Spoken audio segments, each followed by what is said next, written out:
I just came home for a holiday. I had no intention of coming back here. And I fell off my horse. I had an out-of-body experience. And I couldn't talk about it to anybody because I didn't want to be certified insane, because an out-of-body experience is an out-of-body experience. Basically, it happens in a fraction of a second, and you're transported to a zone where it's timeless and spaceless. And colors are different. The sounds over there, audio is completely different. It's something that doesn't exist in this world. It's as if you're in a zone of complete harmony or peace. And the message was very clear. The trees seemed to be talking to me. They said, "Save us, save us." Evening when I sat down with my parents for dinner, and I told them I was going to spend the rest of my life in Makaibari. They were delighted, but I couldn't share this with me because I didn't know what happened to me actually. So it took me 10 years to crack it. What happened to me? I did a lot of reading, met a lot of people. Didn't ask them directly the question. They said, what happened? This happens, this sort of thing, intangibly.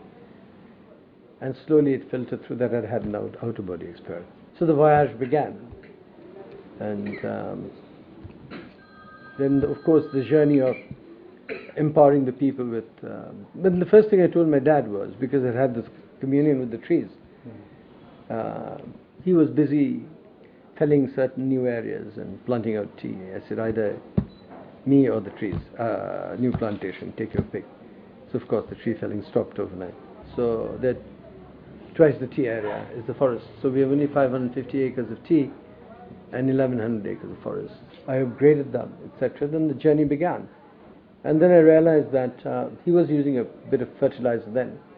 And I recall that he'd also invented mulching, which was excellent. And then I looked carefully and saw the layers of falling leaves had created a mulch bank, which took the impact of the rain, so there was no soil wash.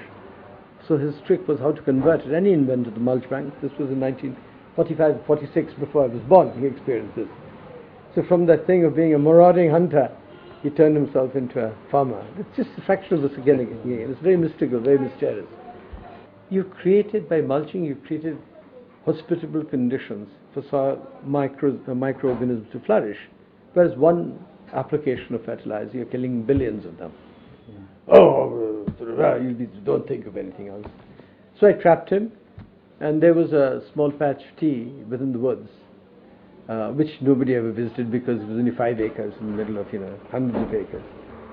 The journey began, and it picked up momentum, and then you don't consciously talk about sustainable agriculture. I don't like the word organic, sustainable agriculture, because when you create health in the soil, you create healthy mankind.